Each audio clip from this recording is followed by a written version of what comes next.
उत्तम आर्जव धर्म। और उत्तम आर्जव धर्म कहता है कि हमारे अंदर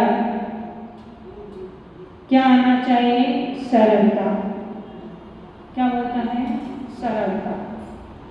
और पहला दिन मान को गलित करना, मान, क्रोध, मान। पहला दिन क्रोध, दूसरा दिन मान, और आज तीसरा दिन है माया। माया सब जानते हैं किसे कहते हैं। माया के आते ही व्यक्ति के भाव, परिणाम और विचार बदल जाया। माया का जाल इतना फैला हुआ है कि हम उससे निकल नहीं पा रहे। क्यों नहीं निकल पा रहे? क्यों नहीं निकल पा रहे? क्योंकि पूरे दिन हमारा उपयोग केवल माया को एकत्रित करने में ही है। खाते हैं तो माया के बारे में सोचते। माया किसी का नाम तो नहीं है? दादाजी को हंसी आई। माया के सोए तो माया, चले तो माया, नहाए तो माया, मतलब XYZ जगह धन को ही एकत्रित करना। और कैसे करना? प्रकरण जैसे भी हो, छल कपट मायाचारी से किसी न किसी तरीके से मायाचारी हमारा पूरा समय मायाचारी करने में ही नहीं निकलता। समझते होंगे स्त्री पर्याय मिलती है तो कैसे मिलती है बेटा? मायाचारी। और इस जन्म में भी किया तो आने वाले भाव में भी स्त्री पर्याय है। नमक बराबर चलती है। किसी अच्छे कार्य के लिए अगर मायाचारी करना पड़े तो चलता है, लेकिन बिना अच्छे कार्य के, बिना कुछ अच्छा करने की वजह से ना कहकर अपने स्वार्थ में वशीभूत होकर करना, ये कहलाती है मायाचारी।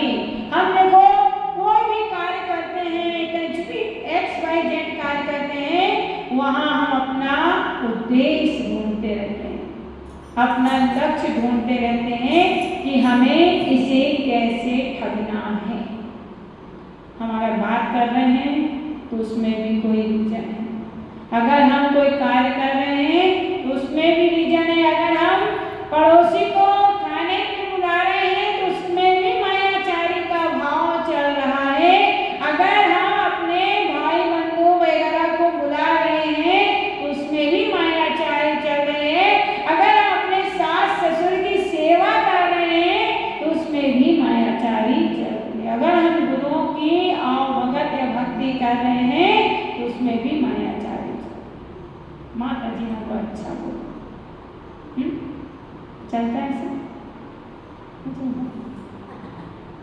कहीं ना कहीं ऐसा भाव होता है। अरे जब हम सत्कर्म करेंगे तो ऑटोमेटिक गुरु जो होते हैं ऐसे ही नहीं बनाया जाता है। यहाँ तो लोकल में गुरु ने बनाया हमको, है ना? अपना जैन धर्म में एक ऐसी परंपरा है कि शिष्य को गुरु बनाने की और गुरु से भगवान बनाने की परंपरा। बाकी किसी भी धर्म में आप देखो शिष्य शिष्य ही रह जाता है, गुरु नहीं बन पाता। लेकिन एक जैन धर्म में ऐसा लक्षण है कि वह शिष्य को भी गुरु का स्थान प्राप्त करा देता है। गुरु में इतनी उदारता हुआ करती है। बाकी आप किसी भी धर्म में देख लो, शिष्य ही बना रहता है लेकिन गुरु नहीं बन पाता। तो आप विचार करना कि अगर हमारे शिष्य जिस दिन हम बन जाएंगे उस दिन हम अपने आप अपनी प्रभुता को प्रकट कर देंगे। गुरु स्वयं आपकी प्रभुता प्रकट कर देगा। गुरु स्वयं आपके वाह करना अपना आनंद कर देगा। करते कि नहीं करते? हम सबके सामने हमारी टीम, हमारे लोग, हमारे व्यक्ति, हमारी चीज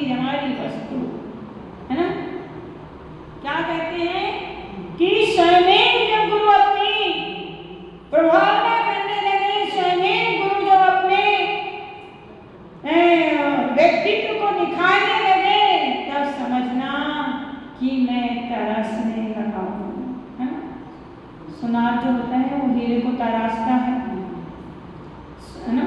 सोने चांदी कैसा आता है, मट्टी की तरह आता है सोना, उसको 16 ताव दिए जाते हैं। 16 ताव हुए तो आग में 16 बार बहुत तेज अग्नि में तपाया जाता है। अभी इनको तपा रहे थे कि भैया को बार बार ऐसा करो ऐसा करो ऐसा करो, तो सुधार आ रहा था। तो गुरु जो होते हैं वो भले ही डांटते हैं फटकारते हैं, लेकिन वो 16 ताव देने के बाद जब निकल के आ जाते हैं तो कीमती हो जाया करते, अनमोल हो जाया करते। जब भी आपको जाना जाएगा तो श्री माता जी के भक्त रहा करें। ये तो इनकी माता जी है, ये तो इनके गुरु हैं, ये तो इनके भक्त हैं। आपको नहीं लाना, स्वयं आपके कर्म कर्तव्य सम्यक कर्तव्य आपको फ्रंट पेज में बोलो ना ला देंगे। इसलिए मत करो मायाचार, मत करो छल, मत करो कपट, क्योंकि ये सब आपको अधोगति की ओर ले जाने वाले हैं, सम्यक गति की ओर नहीं ले जाने। छल से हम बहुत कुछ प्राप्त कर सकते हैं, बहुत सारे चीज़ों की उपलब्धियां हो सकती हैं, लेकिन वो उपलब्धियां नहीं हैं, वह तो केवल ज्ञानाभ्यास है कि मुझे उपलब्धियां हो रही, मेरे पास सब कुछ आ गया, मैंने तो झूठ बोल के छल कपट करके ये सब प्राप्त कर लिया, लेकिन कब तक चलेगा? केवल 70 वर्ष, आपकी आयु इससे ज़्यादा नहीं है, अधिक से अधिक 80 और बहुत खींचे तो 90, इससे ऊपर नहीं है। क्यों? क्योंकि अपने दादाजी लोगों का आयु 80, 90, 95, 94 तक है, 94 से ऊपर नहीं है दादाजी लोगों की, अधिक से अधिक, और कम से कम 70, और बहुत कम आजकल तो पता ही नहीं है, तो 60-65 तो मान के चलो। अब आप विचार करो कि ये 60-65 वर्षों में आपका जीवन केवल मायाचारी करने में निकल रहा है। फोन में बात करते हैं तो लॉलीपॉप बहुत अच्छी है, कैसी है, कहाँ है, आई भी अरे, और सामने जाए तो डाकन जैसी लगे, न नगर आ जाए तो ऐसी लगती है, कब जा रहे भगवान हैं? कितने दिनों में, 3 दिन के बाद तो बीपी हाई लो ऊपर नीचे सब होने लगता है। और फोन में आओ ना, आएगी कब से नहीं आई, एक बार तो आओ ना, नहीं 15 दिन महीने भर रह जाओ यहाँ, और 3 दिन के बाद कितना मायाचारी चल रहा है, कितने छल कपट चल रहा है, सहेली के प्रति, पड़ोसी के प्रति, गुरुओं के प्रति। कई लोग बोलते हैं माता जी हमारा ये काम हो गया तो हम आपको जिंदगी भर रखेंगे, हम इतना करेंगे पूछो मत। सच में करोगे हैं? सच में करोगे क्या? क्यों? झूठ की उम्र बहुत कम हुआ करती है, सत्य की उम्र लॉन्ग हुआ करती है।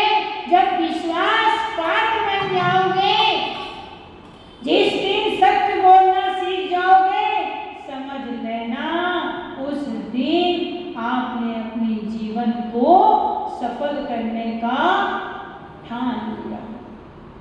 आप अपनी अब से सफल हो। वो कहते हैं ना, नन्ही चीटी शक्कर के दाने लेके दीवार में चलती, कितनी बार गिरती है, वो शक्कर का वजन और उसका वजन कितना है, बार बार गिरती है, लेकिन फिर भी वो कोशिश करते रहती है, कोशिश करते रहते, और एक दिन चढ़ ही जाती है। भला ही 100 बार गिरी, लेकिन 101 बार में वह अपनी मंजिल को प्राप्त कर लेती है। कष्ट आएगा, हरिश्चंद्र को भी आया था, राजा हरिश्चंद्र को आया था कि नहीं, तो उसको भी काफी कष्ट आया, लेकिन आज भी इतिहास के पन्नों में हरिश्चंद्र का नाम, सत्यवादी का नाम जाना जाता है। अगर हमें सच में फ्रंट पेज चाहिए, अगर हमें सच में अच्छी चीजें चाहिए तो मायाचारी हमें छोड़ना पड़ेगा। मायाचारी का दुष्परिणाम ऐसा होता है कि वो मकड़ी के जाल में जिस तरह कीड़ा फंस जाया करता है और निकल नहीं पाता, उसी तरह हम माया के जाल में फंसते चले जाए और हम स्वयं जाल बन गए। मकड़ी कभी कभी अपने ही जाल में फंस जाया। एक कहानी के माध्यम से आपको बताते हैं। एक बार एक व्यक्ति ट्रेन में सफर कर रहा था। उसने मान लो इंदौर आने का भाव बनाया और इंदौर आने के लिए वह रतलाम से बैठा, टिकट खरीदा, सब कुछ करा, पर ट्रेन में जैसे ही चढ़ा तो उसे बैठने की जगह नहीं मिली। काफी होशियार, काफी मायावी व्यक्ति था, अपन भी हैं। तो वह व्यक्ति ने सोचा, विचार किया, अरे यार ये ट्रेन में तो बिल्कुल भी जगह नहीं मिल रही, क्या करूं? कैसे न कैसे करके छल कपट मायाचारी से ये कुछ ना कुछ तो मुझे करना पड़ेगा जिससे मुझे सीट मिल जाए। विचार किया, सोचा, चिंतन किया, क्या करूं। और जैसे खिड़की पे देखा तो एक दुकान दिखी, तो उतर के गया, खिलौने की दुकान, और वहां से हवा वाला सांप ले आया। क्या ले आया? सांप ले आया और उस सांप को खरीद कर हवा भरा, और जैसे ही हवा भरा तो वो सांप धीरे धीरे ऐसा जैसे फुग्गा में अगर हवा भरो तो ऐसा नहीं होता, ऐसे ही हवा वाला सांप ले आया और ट्रेन में छोड़ दिया। और सांप आया तो सारे यात्री घबरा गए और सबके सब ट्रेन से नीचे उतर गए। अब उसने सोचा कि अब तो मैं आराम से पसर के खूब उससे सो जाता हूँ, और सो गया। काफी मन्नत जन्नत करने के बाद दिमाग आने का थकान हो गई, तो अब थक गया तो वो ट्रेन में सीट में आराम से सो गया। और जैसे ही सोया तो कई घंटे, मतलब 2 घंटे 3 घंटे उसके ऐसे ही सोए निकल गया। और जब नींद खुली तो अंगड़ाई लेने के लिए कहाँ नीचे उतरा और खाने पीने की कोई दुकान थी, वहां जाके बैठा और चाय पीने लगा। और पीते पीते वह दुकानदार से पूछता है कि भैया ये कौन सा स्टेशन है? नींद में था, अंगड़ाई लिया और चाय पीने बैठ गया। पूछा कौन सा स्टेशन है? तो दुकानदार ने बोला रतलाम है। अरे क्या बकवास करता है, मैं तो 2 घंटे से ट्रेन में सफर कर रहा हूँ, फिर रतलाम से ही बैठा था तो अभी भी रतलाम में ही हूँ क्या? क्या ट्रेन निकली नहीं क्या? तो बोले अरे भैया ट्रेन में सांप आ गया था, इसलिए सारे यात्री उतर गए और वह डिब्बा को वहीं छोड़ा, दूसरा डिब्बा ज्वाइन करके रतलाम के लिए ट्रेन कब की गई।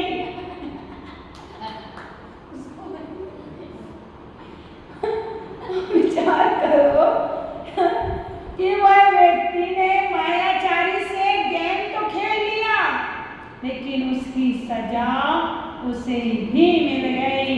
ट्रेन तो चली गई और वह वहीं का वहीं रह गया। हमें लग रहा था कि हमने उसे ठगा, हकीकत में हमने उसे नहीं ठगा, अपने आप को हम ठग रहे हैं। हम अपने आप के साथ गलत व्यवहार कर रहे हैं।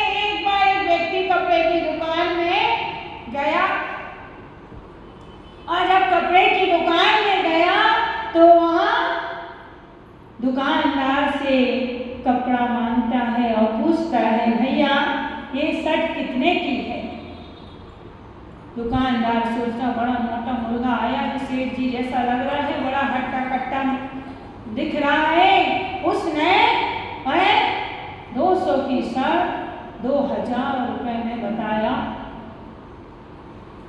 उसे लगा कि ये अच्छा है, इसे ठगना चाहिए। ठगते ही हैं कपड़े वाले, दुनिया वाले ठगते हैं। तो उसने 2000 की शर्ट उसे बताया। वो बोला, नहीं नहीं बहुत महंगी हुई है, इतनी महंगी नहीं ले सकता मैं। तो भैया कितने में लोगे? अरे देना हो तो 1000 में। कितना? 1000 में देना है तो दे, और नहीं तो मैं तो ये चला। तो उसने बोला, यार 200 की शर्ट अगर 1000 में जाए तो 800 का फायदा है। क्या सोचा कि मैंने उसे ठग रहा हूँ। दुकानदार सोच रहा है कि मैं उसे ठग रहा हूँ, और लेने वाला सोच रहा है चलो मैंने 2000 की शर्ट 1000 रुपए में ले आया। अब बताओ किसने किसको ठगा? वो इधर से सोच रहा है कि मैंने उसे ठगा, वो उधर से सोच रहा है अरे देखो मैंने ऐसा बोला और वो तो दुकानदार पगला है, दे दिया। ऐसे होता है कपड़े के व्यापार में। कितना कम करेगा सामने वाला? 0 तो करेगा नहीं, ज्यादा से ज्यादा 500, 1000, इससे ज्यादा करेगा तो दुकानदार भगा ही देगा, निकल बाहर, फ्री में लेने आया क्या? तो व्यक्ति पहले से आपके माइंड को पढ़ लेता है कि आप क्या करने वाले हैं या क्या बोलने वाले, उसके अनुसार वह अपना खाना परोसता है। और व्यक्ति को लगता है कि मैं ठग रहा हूँ, लेकिन हकीकत में हम एक दूसरों को ही ठगने में समय खो। उसका फल क्या मिला कि वह यात्री वहीं रह गया और ट्रेन निकल गई। अब पछताई हो गया, उसका छल उसे ही छल गया। इसलिए मायाचारी उतना ही करना चाहिए जितने की आवश्यकता है, लेकिन जरूरत से ज्यादा पाप अगर कर लोगे तो जब तक तेरे पुण्य का बीता नहीं करार, तब तक तुझको माफ है, गुनाह करो हजार। जब तक आपका पुण्य का उदय चल रहा है तब तक तो सब सही चलेगा, लेकिन जिस दिन पाप का उदय आएगा उस दिन आपके ऊपर से विश्वास हट जाएगा। एक बार आप ठग सकते हो, 2 बार ठग सकते हो, लेकिन तीसरी बार पाप का घड़ा कभी ना कभी फूट जाता है और सत्य सामने आ जाता है। फिर आपको बहुत निंदनीय तरीके से देखा जाता है। जब भी देखा जाएगा तो आपको उसी आपके कर्म के अनुसार आपको संबोधन है, वो फलाना व्यक्ति ऐसा, देख वो जा रहा है, उसने ऐसा किया था। एक बार की गलती आपके जीवन को नष्ट कर देती है। एक बार की गलती आपको निंदनीय का पात्र बना देती है। एक बार की गलती आपको नजरों से गिरा देती है। एक बार का छल कपट यह आपके जीवन को तहस नहस करेगा। व्यक्ति आप पे विश्वास नहीं करेगा। जब भी आप जहाँ जाओगे वो देखेगा कुछ ले तो नहीं रहा, कुछ कर तो नहीं रहा। क्यों?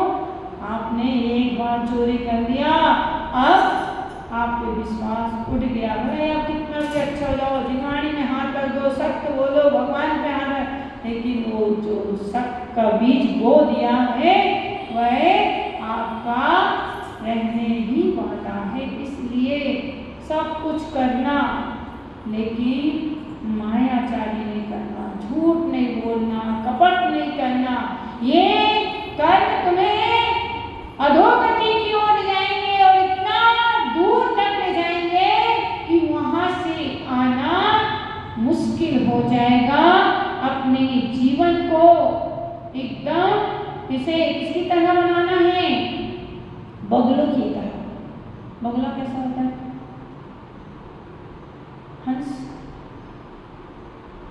सफेद होता ना वो भी है। मैं बता देंगे, रुको एक सेकंड। यहीं पे था। हंस की सरल व्यक्ति कैसा होता है? हंस के समान। हंस कैसा होता है? सफेद होता है। और बगुला भी कैसा होता है? सफेद होता है। हंस की प्रवृत्ति किस तरीके की होती है? सरल बना रहता है। हंस की प्रवृत्ति का अलग ही रूप होता है, लेकिन बगुला पानी के अंदर एक टांग से खड़ा होता है। लोगों को लग रहा होगा कि ये साधना कर रहा है, लेकिन वो साधना नहीं कर रहा। वो मछली को मारने के लिए, खाने के लिए स्थिर होके खड़ा है। तो मैंने देखा हो कभी कभी कहीं कहीं आप लोग जाते हैं तो जैसे देखा श्रावक आ रहे, श्रावक गए, ये छल है। अंदर बाहर एक होना चाहिए। कुछ लोग बोलते हैं कि हम मोबाइल नहीं चलाते, हमारे संग में मोबाइल उपयोग नहीं होता। किसके साथ छल कर रहे हैं? किसको बता रहे हैं? ऐसा कौन सा संग नहीं है जहां नहीं चलता? कि ये सब पता कैसे चलता है? किसने क्या बोला, किसने क्या किया, कहाँ क्या हो रहा? बोलते श्रावक बताते हैं हम। अच्छा, बहुत फालतू वाले श्रावक आपके पास हैं? लाइन सा बता देते हैं, शब्द सा बता देते हैं, इसका मतलब बहुत होशियार श्रावक है आपके पास। तो क्यों छल नहीं करो, कपट नहीं करो। जो है सो है तो है। अगर गलत है तो चेक करो। आपको डाउट है कि गलत करते हैं तो चेक कर लो, पर ये मत बोलो कि हम ये नहीं करते, वो नहीं करते। हाँ, अंदर मुंह में राम, बगल में छुरी, है ना? प्रवचन गजब के, टॉप के प्रवचन, हाई लेवल के प्रवचन, एकदम सुंदर, बहुत जोरदार। लेकिन जब एक शब्द जरा सा भी आता है तो उनकी कसाई देखो, उनका दंगा देखो, उनका एक दूसरे के प्रति मन मुटाव देखो। कहाँ गई वो एक इतने मोटा ग्रंथ जो तुमने अपने हाथ से खुद ने की लेखनी से लिखा? वो चिंतन कहाँ गया? वो ज्ञान कहाँ गया? सब माटी कर दिया। इसका मतलब ये आपने दिखाने के लिए लिखा था, उतारने के लिए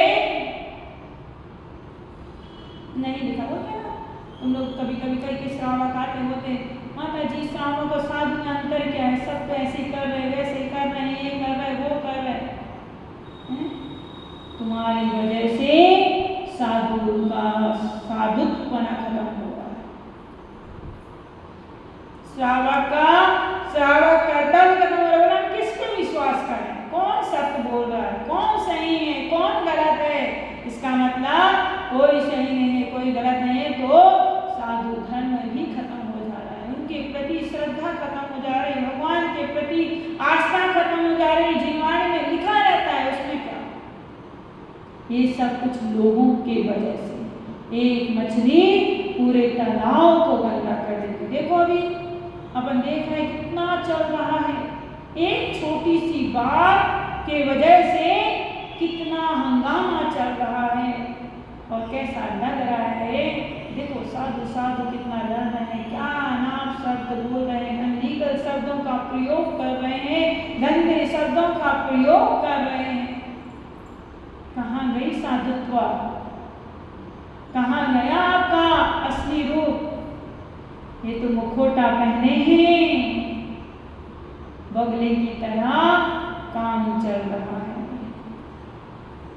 बगला भी एक टांग पे खड़े होके साधना करता है, साधना नहीं करता, मछली को पकड़ने के लिए षड्यंत्र रचता है। हम भी ऐसे ही षड्यंत्र रच रहे हैं एक दूसरे को ठगने के लिए। हमारी प्रवृत्ति हंस की तरह होना चाहिए, बगुले की तरह नहीं होना चाहिए। दोनों का स्वभाव दिखने में भले ही सेम दिखते हैं, हंस भी सफेद दिखता है, बगला भी सफेद दिखता है, लेकिन हंस मोती चुनता है और बगले मछलियां चुनता है। अगर आपको मोती चाहिए तो आपको हंस बनना पड़ेगा, हंस की तरह जीवन जीना पड़ेगा, ब्राइटनेस लाना पड़ेगा, ब्राइटपना लाना पड़ेगा, अंदर बाहर एक प्रकृति होना चाहिए, शुभ निशान आपकी चलना चाहिए। आपके कर्म आपके जीवन को सफल और सार्थक करने वाले होते हैं।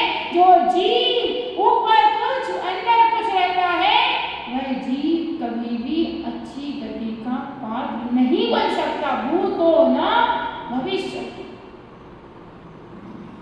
पंडितों को बहुत ज्ञान होता है, बहुत ज्यादा, फिर भी शास्त्र में उनके लिए क्या लिखा, नियम से लिखा है, नियम से वो कहाँ जाएगा। और इतने विधान कराया, इतनी आराधना किया, इतने शास्त्र पढ़ा, रोज स्वाध्याय करता है, फिर भी 2.5 अक्षर प्रेम के पढ़े सो पंडित हो, 2.5 अक्षर प्रेम के नहीं आते उसे, सब कुछ आता है, लेकिन पंडित देखो मुहूर्त पूछो आप, बोलो नहीं आपको 15 तारीख को मुहूर्त चाहिए, ना भी होगा तो निकाल के देगा मेरे को। मायाचारी हो गए, और मायाचारी का फल क्या है, अधोगति। पूजा कराता है, विधान कराता है, विचार कराता है, टाइम नहीं है, खट खट आधा बोले, पूरा बोले, मंत्र बोले, खट स्वाहा। अब बताओ मायाचारी है, ऐसी मायाचारी हम पूरे दिन में अनंत बार करते हैं। जब एक बार का फल इतना है तो अनंत बार का फल कैसा होगा। हरे हंस प्रवृत्ति आ जाना चाहिए, अंदर बाहर कपटी न कीजिए कोई, चोरन के फिर बच्चे हो निगोद है, तो निगोद नृत्य से अगर बचना है तो हमारी प्रणाम, हमारे भाव, हमारी विशुद्धि के लिए बढ़ाना चाहिए। कुछ नहीं, बिना मतलब का सोचना, बिना मतलब का छल कपट, किसी से लेना एक नहीं, किसी को देना एक नहीं, लेकिन फिर भी कंटिन्यू परिणाम गलत चलते हैं। क्यों? आप अपने बारे में सोचो ना, जितना समय दूसरों के लिए सोच रहे हैं, उसकी बिल्डिंग बड़ी हो रही, वो व्यक्ति ऐसा है, वो फलानी ऐसी है, वो ठिकाने है, अरे मैं कैसा ऐसा किया, करो ऐसा करो, करो एक बार दिखाओ मेरे को उंगली, ऐसा करो, पता चल गया क्या? मैं एक बार खराब हूं, तुम कितने बार? 3 बार। वो व्यक्ति तो एक बार इशारा उसकी तरह, तू ऐसी है, लेकिन मैं 3 गुना उससे भी ज्यादा डेंजर हूं, है कि नहीं? कितना, क्यों ऐसा करना? अरे अपना जीवन इतना अनमोल, इतना सुंदर, इतनी अच्छा मिला है, इतना अच्छा कुल, इतना अच्छा धर्म मिला है, पर हमें उसका बहुमान ही नहीं, हमें उसकी कीमत ही नहीं मालूम कि वह कीमत कैसे करना है। 84 लाख योनियों के बाद मनुष्य पर्याय मिली है, और हम उसे खाने और खोने में निकाल दे रहे हैं।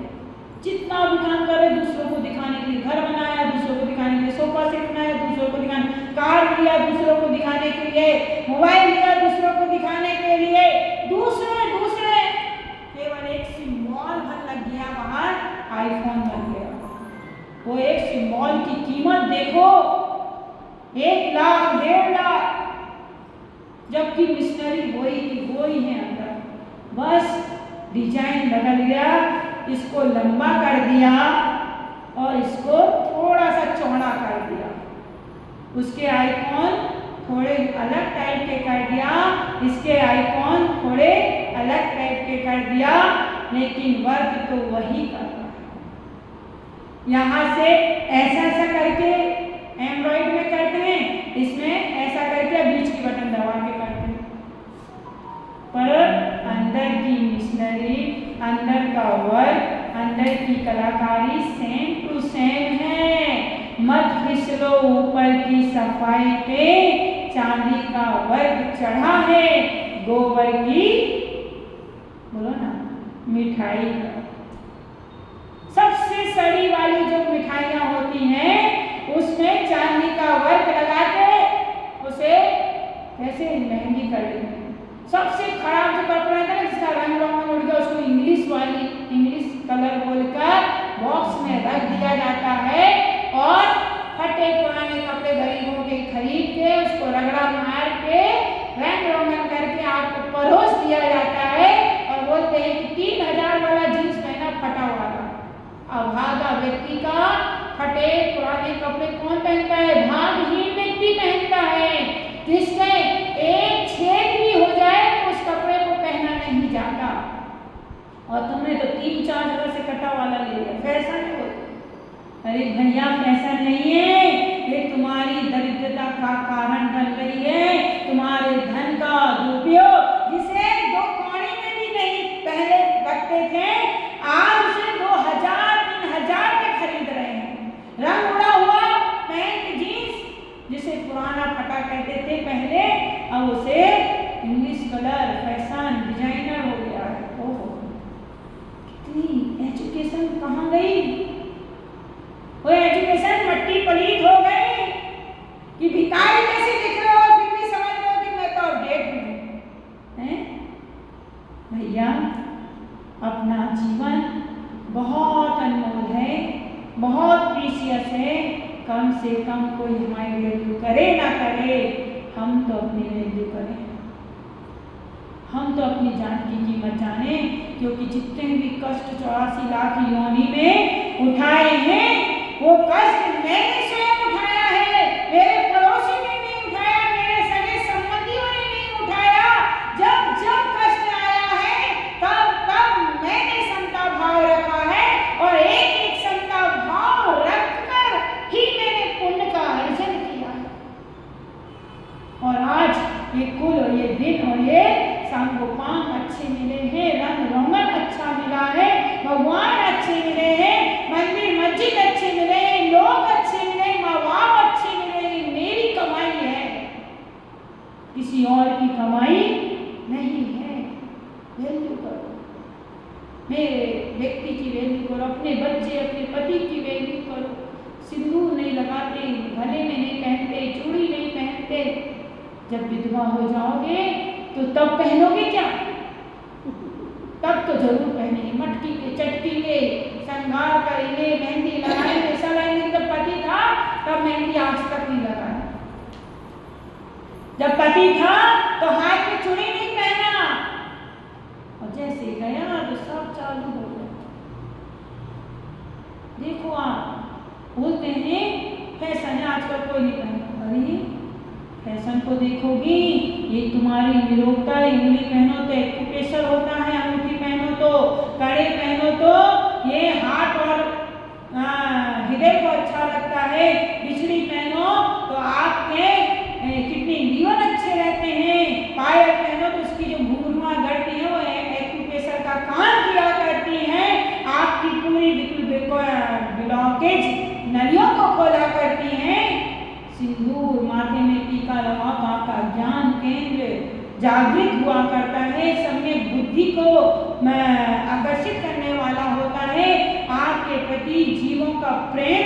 अरे ये धर्मात्मा जी बिंदी लगा के चंदन लगा के क्या होते? धर्मात्मा जी अच्छा जीव है, उसके प्रति ट्रस्ट आता है, विश्वास आता है। देखिए बाजूमान पहनते थे तो ये एक्यूप्रेशर से हाजमा आपका अच्छा होता है। करधनी पहनते थे तो आपके रीढ़ की हड्डी में वो क्या होता है उसको, हाँ वो क्या होता है उसको, चांदी का होता है, पानी पियो, ये पियो, वो पियो, तो आपके अंदर वो तत्व में समाहित होते हैं। लेकिन अभी तो इतनी सी चैन का भी वजन गर्दन में लगता है। और पहले 5 किलो बोल रही है, 5 किलो 10 किलो की कर्जनी हुआ करती थी, है पैर में पायल आधा किलो की हुआ करती थी। तो कहने का अभिप्राय ये है कि जियो, अपने लिए जियो। मिला है पति, मिली है अगर आपकी वो लाइफ, तो उसमें 16 श्रृंगार करो और अपने ही पति को आकर्षित करो किसी और के मन। बाहर अपडेट रहती हैं और घर में भिखारी जैसे। कहाँ रहना चाहिए आपको अपडेट और कहाँ नहीं रहना चाहिए आपको। अगर दूसरा व्यक्ति आपके प्रति भाव परिणाम बिगाड़ रहा है, वाह कितनी सुंदर लगे, काश मेरी पत्नी होती तो। एक तो उसका पति धर्म भ्रष्ट किया, दूसरा आप पे सील दोष लग गया, उसने आपके साथ कल्पना कर दिया सब कुछ। तत्वार सूत्र में लिखा है शब्द से, छूने से, स्पर्श से, टच करने से सबसे अब्रह्म होता है। सगाई होती तो उसके पहले फोन चलता, तब तो फोन में अब्रह्म होता है ना, बातों से होता कि नहीं। तो भैया घर में फुल पैक कपड़े पहनते हैं और बाहर इतने छोटी पट्टी वाला ब्लाउज पहनते हैं। पीठ किसको दिखाना था और किसको दिखा रहे हैं। सोचो, सोचने वाली बातें हैं, छोटी छोटी जरूर हैं लेकिन बहुत कीमती और बहुत अच्छी बातें हैं। अपने जीवन को इतना सुंदर और इतना आकर्षित बनाओ कि व्यक्ति देखे ये कितनी शालीन बहू है, कितने अच्छे संस्कार वाली बहू है, इनके माता पिता ने कितना अच्छा संस्कार दिया। और अभी क्या होते, उनके माँ बाप ने कुछ संस्कार नहीं दिए। देखो तो कैसी बेटी है, कभी खाना बनाना नहीं सिखाया, कभी कुछ काम नहीं करना सिखाया, 2 दिन नहीं रहती, 2 महीने नहीं रहती, तलाक होने लगता है, सास से अलग हो जाएंगे, लड़ाई करेंगे, झगड़ा करेंगे, 9 बजे उठेंगे। अरे रे रे, तुम्हारी भाभी अगर 9 बजे 10 बजे उठ के आए तो तुमको अच्छा लगेगा, पर तुमको इसलिए अच्छा लग रहा है कि तुम ऐसी हो, तुम ना माँ बाप की हुई ना सास ससुर की हुई, इसलिए तुम्हारी भाभी भी 9-10 बजे उठे तो तुमको कोई फर्क नहीं पड़ता, क्योंकि तुम स्वयं बिगड़े हो तो तुम उसको कैसे बोल सकते हो। तुम बोल सकते हो अपनी भाभी को, भाभी जल्दी उठा करो, उल्टा जवाब मार देगी तुम उठती हो क्या, रिटर्न फाइल मिल जाएगी। जब तुम करोगे तो तुम बोलने का अधिकार रखोगे। तो तुम चाहते तो अच्छा हो लेकिन देना नहीं चाहते हो, इसलिए अच्छा दें, अच्छा करें, अपना जीवन सफल और सार्थक करें। जय बोलिए आदिनाथ भगवान की जय। जब भी मैं सफल और सार्थक शब्द बोलती हूँ ये टपक